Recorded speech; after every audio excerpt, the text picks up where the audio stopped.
Assalamualaikum everyone, it's Al Fauzin Podcast. We are here to broadcast.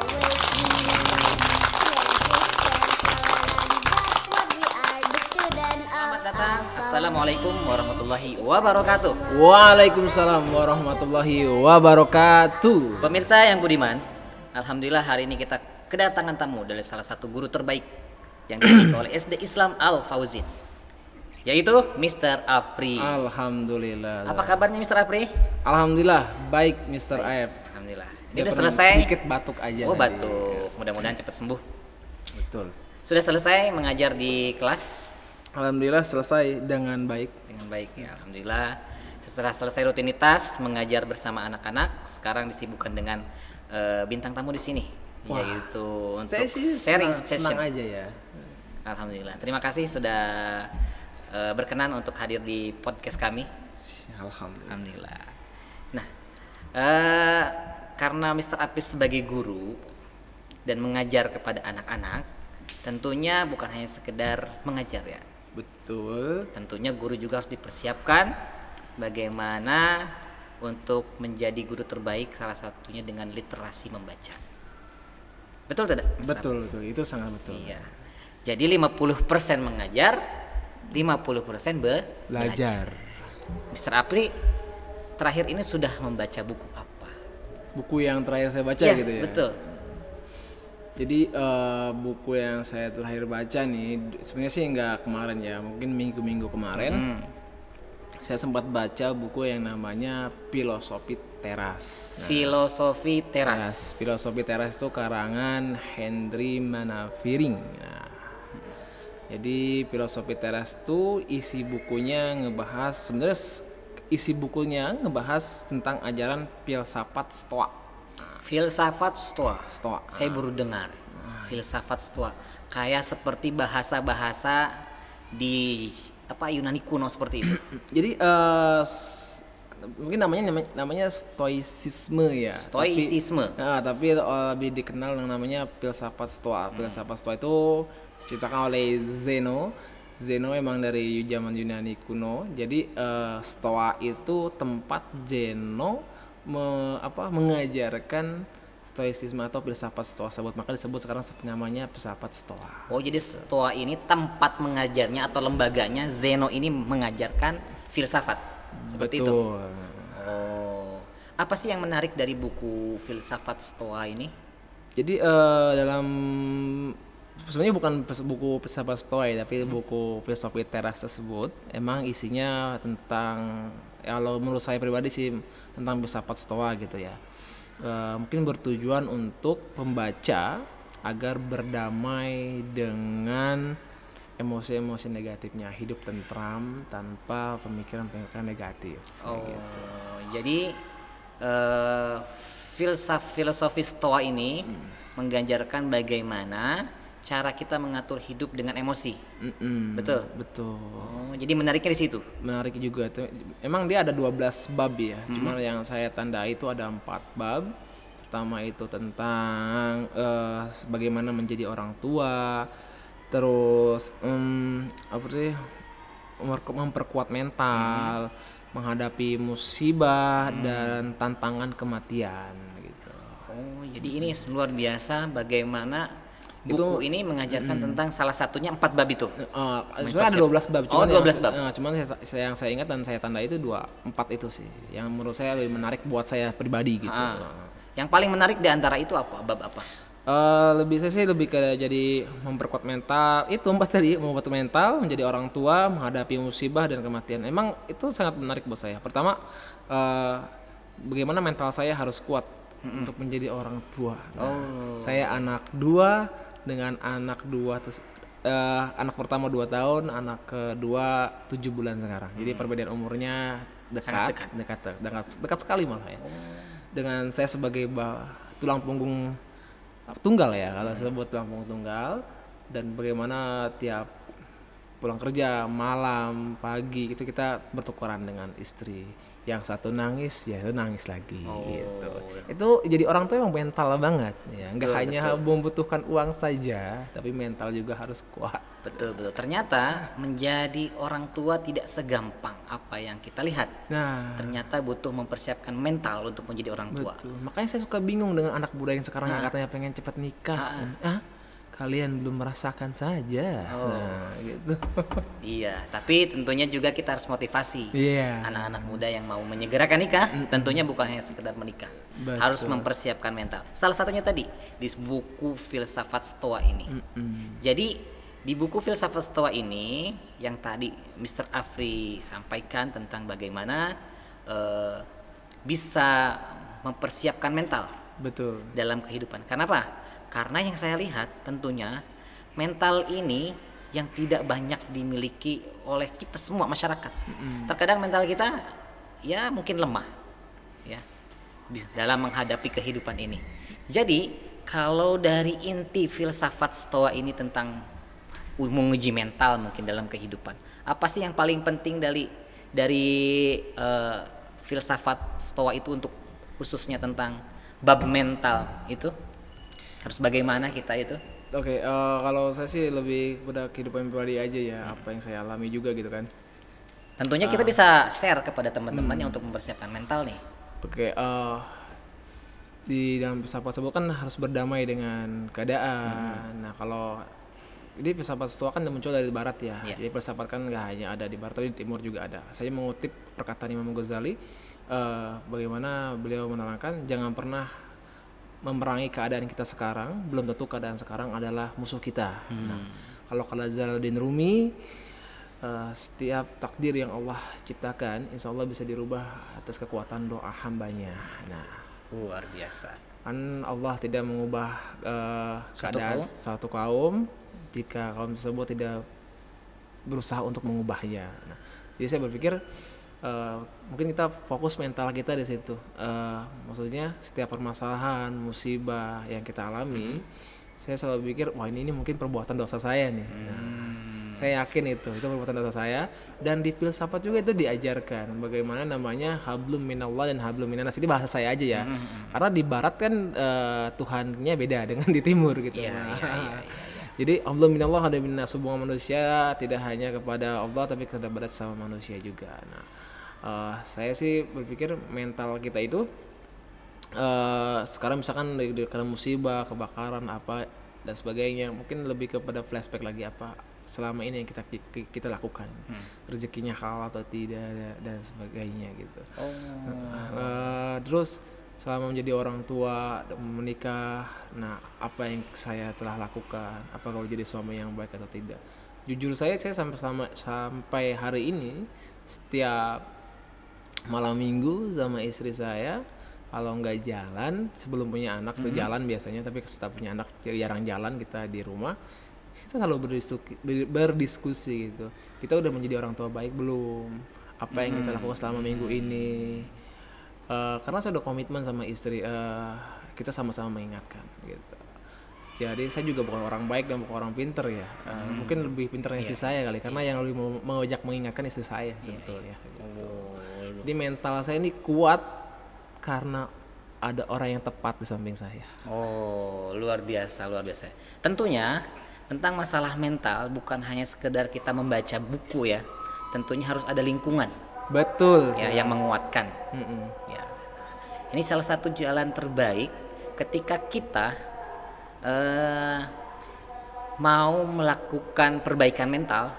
Tentunya kita harus dapat lingkungan yang tepat, bukan begitu? Betul sekali, Mr. Raib. Oh, jadi salah satu buku dari filsafat Stoa ini tentu mengajarkan yang luar biasa juga ya. Tadi Mr. Apri menyampaikan perkataan Jalaluddin Rumi dan lain sebagainya tentang masalah takdir mungkin, bahwa suatu kaum tidak akan bisa berubah sampai dia merubah pada dirinya sendiri. Nah, ternyata ini ada hubungannya ya antara filsafat barat dengan filsafat timur. Apakah kalau menurut Mr. Apri di antara dua filsafat ini apakah ada perbedaan maksudnya perbedaannya sangat signifikan atau tidak? Sebetulnya sih lebih kepada pemikirannya aja ya. Pemikirannya aja ya. Contohnya di Imam Ghazali, setiap perkataannya memang selalu membuat saya takjub. Kalau sahabat timur kan pasti Tuhannya sama dengan saya seorang muslim juga kan. Jadi apapun perkataan tentang filsafatnya, mau itu tentang berdamai dengan kehidupan, maupun itu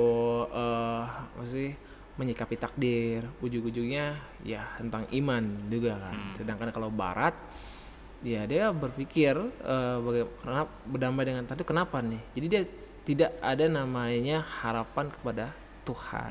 Nah, karena Tuhannya sendiri kan beda dengan kita. Gitu. Itu sih lebih tepatnya sih. Sebenarnya sih asik yang sahabat barat juga.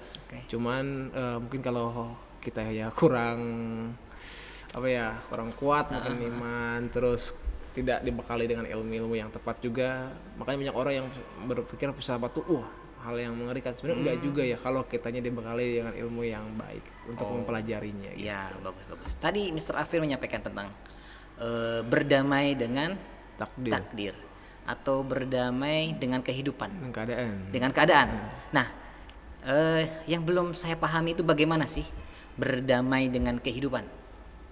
Mungkin tadi di salah satu di filsafat juga diterangkan kan ya, berdamai dengan kehidupan itu bagaimana maksudnya?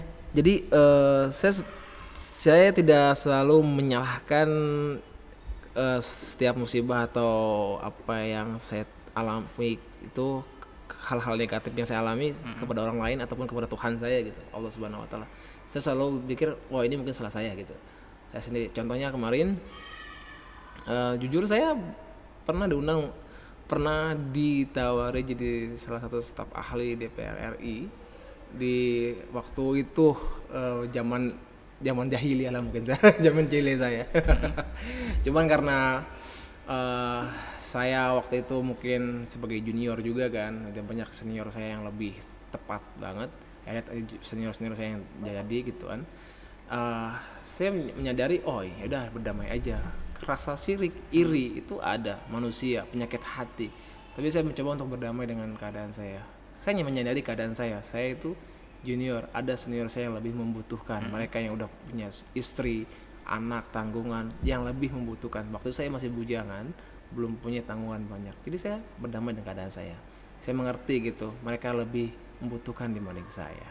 Oh, begitu. Jadi berdamai dengan kehidupan belum tentu atau kita harus meratapi apapun yang dalam keadaan kita sekarang. Contoh, tadi Mr. Apri sudah ditawari menjadi salah satu staf ahli DPR ya? DPR. Ya. Ada penyesalan tidak? Aduh. Coba kalau ada. Sejauh aja. Okay. Ada, apalagi dengan sekarang gitu kan kebutuhan meningkat. Pasti butuh penghasilan yang meningkat. Tapi alhamdulillahnya saya ulangi lagi, yang banyak mengingatkan istri saya. Saya udah berapa kali berpikir, udah ngomong berapa kali ke saya pengen berhenti jadi guru. Saya pengen nimbrung lagi ke teman-teman saya yang terjun di dunia politik. Saya pengen nimbrung teman-teman saya yang sekarang di dinas atau di mana gitu, yang main proyek kan. Tapi kembali lagi ke istri saya lagi yang selalu mengingatkan gitu. Saya sangat bersyukur sih Allah menitipkan istri saya gitu untuk saya gitu ya. Karena yang banyak mengingatkan itu ya kembali lagi istri saya. Bahkan ketika saya sedang marah atau kesal itu, istri saya selalu ada untuk saya gitu. Itu yang membuat saya selalu takut kehilangan istri saya gitu. Wah, luar biasa ya. Mungkin satu yang sangat saya ingat kepada istri saya, ketika saya dapat satu proyek yang lumayan besar, udah masuk ke rekening, tinggal saya jalankan, apa kata saya, jangan gelap mata.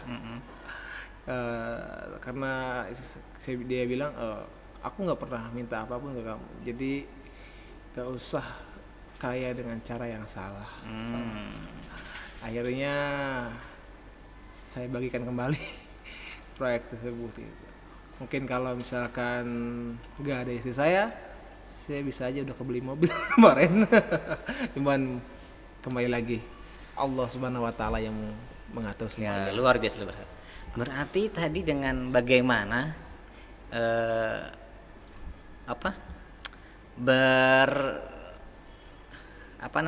di buku itu berdamai dengan kehidupan. Ya. Jadi ternyata berdamai dengan kehidupan ini intinya bagaimana sih? Intinya Kita seperti tadi Mr. Apri, dari mulai perjalanan hidup sampai sekarang jadi guru, ya tentunya ini adalah salah satu mungkin jalan terbaik, ya jalan terbaik Mr. Apri menjadi guru, betul tidak? ya, lebih kepada kesimpulannya saja sih, maksudnya itu setiap ya yang kita lakukan sekarang, aktivitas kita lakukan sekarang selalu berpikir positif ya. Insya Allah sih kedepannya selalu berpikir positif dan melakukan yang terbaik. Nah, tidak pernah menyalahkan orang lain atau apalagi menyalahkan Tuhan gitu kan. Selalu maksudnya berdamai itu ya jangan menciptakan musuh, apalagi musuh diri sendiri gitu. Kalau kata saya mengutip lagi perkataan Jalaluddin Rumi, bagaimana begitu ada besar kebencian dan rasa sedih di hati saja kecil hampir tak terlihat.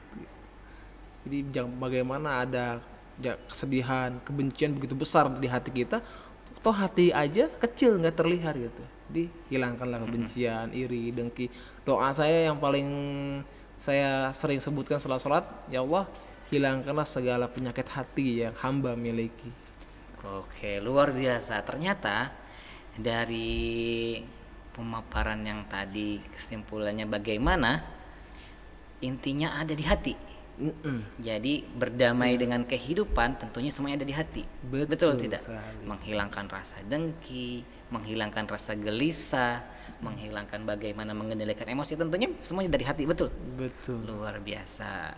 Jadi bagi para pemirsa, para pendengar podcast Sekolah Islam Al-Fauzin, jagalah hati kita, betul tidak? Betul. Nah, mudah-mudahan hati kita semuanya terhindar dari segala sesuatu yang bisa menyakitkan kita semuanya. Betul sekali. Oke, baik, terima kasih Mr. Apri.